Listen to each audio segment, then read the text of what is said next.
What is up, Watch fam, and welcome to Rant TNH. I am Christian from Theo and Harris, and we'll do a quick wristwatch check before we jump into today's episode.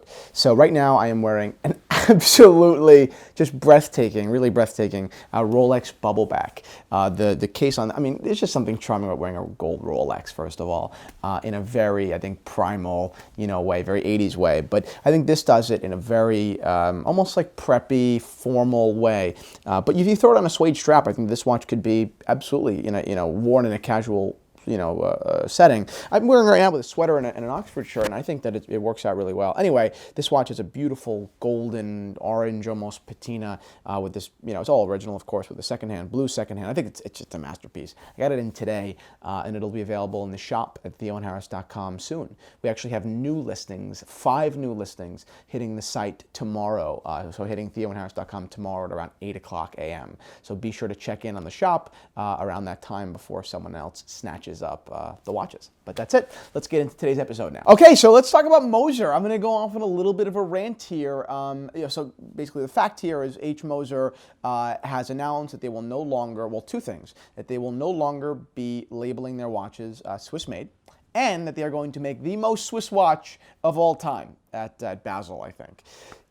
This is interesting. So why? Let's talk about the why first, and then we'll get into my kind of very opinionated rant. Okay, so H. Moser, a Swiss brand, basically feels, and I think that there's a pretty large consensus among most watch people, that the branding Swiss made really doesn't mean much anymore. Whereas at one point, actually still to today, in the lay consumer's perception, Swiss made means everything.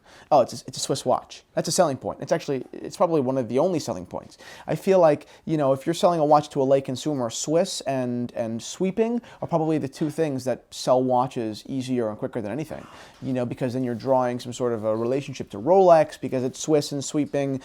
Most people don't even realize that Swiss doesn't mean anything and sweeping just means it's mechanical. So, but it's still, there is this perception. So what's happened, I think, in the last, last forever, and probably from the beginning to some degree, and more so, and it's become more desired, and then the Swiss have basically sold it even more so, is the brand. It's branding now. It's just a selling point, so people are trying to buy Swiss made, not trying to live up to Swiss standards, not trying to live up to the standards in which people perceive Swiss to be. They're just saying, how can we legally call our thing Swiss? Which makes a problem. So this extremely valuable stamp of approval from Switzerland is now being sold to the highest bidder, or not even the highest bidder, just being sold basically. Essentially, this is making the opportunity for the market to be flooded with watches that are labeled Swiss and have no actual standards of quality. So, if that's the case, then H. Moser is absolutely right in saying, okay, well, what's the point then? What's the point in being labeled Swiss if it doesn't mean anything anymore? So I 155% am in full support of H. Moser in this. I think that not only is it a ballsy move, but I think it's a meaningful move. It's not just some bullshit, and don't get me wrong, I've given Jean-Claude Beaver huge props in the past for Alec Monopoly and things like that, just because it's good marketing. But this is H. Moser doing something that's great marketing, great press, but 100% about watches and quality and making a statement in this industry. That to me is terrific. I mean, do I think that it's necessarily, a marketing move solely? No, I think that it has depth, it has meaning, it has real meat to it. And I think that that's so beautiful, and that sounds kind of soft, but it's the truth. I mean, in this industry, all these products, these luxury products, they're pieces of art, right? They are expressions that are things in people's minds that are just super well finished or super innovative or just, if you ever think about a watch for a second, it really is incredible. We take them for granted.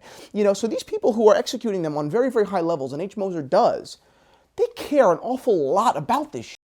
They really, really care about watchmaking. So yeah, it's not a surprise that they're going to say, you know what? You want to make Swiss, Swiss made mean shit? Fine, we'll drop it. And then watch who follows suit, because H. Moser isn't some random booth in the middle of SIHH. H. Moser's a real company. They're a real company with skin in the game. That's people know H. Moser. It's like I said, it's not just some bullshit, random hipsters, Swiss hipsters that are starting a little bit of a watch brand. The move on its own makes sense, and I think that it's totally, easy to stand behind. It makes perfect sense. There's no leap of faith to be made, right? But being done by H. Moser even further validates this. I mean, and even more so says this is not a bizarre thing. Like, this makes, it just makes perfect sense.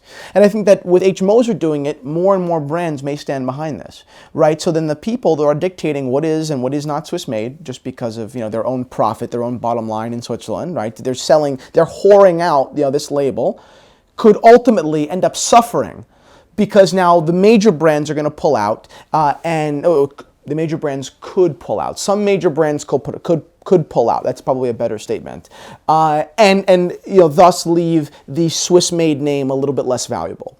But then you come back to earth for a second and you realize, okay, how long would people even take to realize that the Swiss-made label is not as great anymore? Decades, take years. I mean, if everyone abandoned Swiss-made tomorrow, if Rolex abandoned Swiss-made tomorrow, no one would know. We would know. Well, we would know very well. We'd do videos about it and articles and all that shit, but nobody else would know. So does it really matter? No. Ultimately, it doesn't. Sorry, H. Moser. For the general public, Swiss-made is so the word Swiss-made they're at the foundation of good watches and horology to the layperson. And unfortunately, or fortunately, the layperson makes up the vast, vast, vast, vast majority of the world. That's it. If Rolex was made in Germany tomorrow, people would still buy Rolex over H. Moser. So that is unfortunate that people, won't even realize if the Swiss-made name doesn't mean anything. I know someone that went to, and it's funny too because they could see this video because they know they'll never watch this video. I know someone that went to Switzerland a couple of years ago that went all the way to Switzerland and they wanted to buy a watch. They were on this manhunt to buy. They had to buy a watch. They had to buy a watch. It came home with the biggest piece of shit Swiss-made thing. It was like a Rolex knockoff with a quartz movement. It was garbage. It was like Chinese. And he came to me, oh, look, I got a Swiss-made watch, blah, blah, blah, blah. And I was like, are you serious? You went all the way to Switzerland to get that? Go to Mott Street, you know what I mean? Go to Center Street and you pick up that same thing, It was just it's hysterical, and they pay $600. So, but to most people, this idea of Swiss and watches, that's it, that you can't get better. Lange, Rolex, I mean, obviously Lange is German, but whether you're a Lange, you're a Rolex, you're a Patek, or you're a Tissot, Swiss is better than all of those. That's it, because Swiss is the universal language.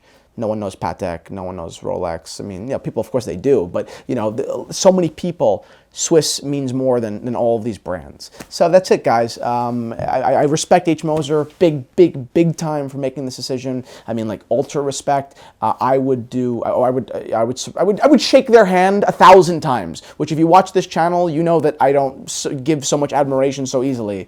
But ultimately, are people going to care? No. Moser speaks to a very small audience, I think. I mean, how many people are really in the market for a Moser? But ultra respect. That's it. I think that maybe if you're in the market to buy a Lange or a Patek, maybe now you can go to Moser because they're making big waves. They already make terrific watches. That to me is the play. They're trying to pull market share away from the comparable size brands of watch geeks, not just random people buying Pateks, not just random people buying 5711s, from watch geeks that are in that price range. But good move, Moser. I hope you guys do really, really well. I hope you sell a ton of watches. I mean, I genuinely hope that, and I usually don't hope that for most people. So that's it, guys. Thank you so much for watching Rant TNH.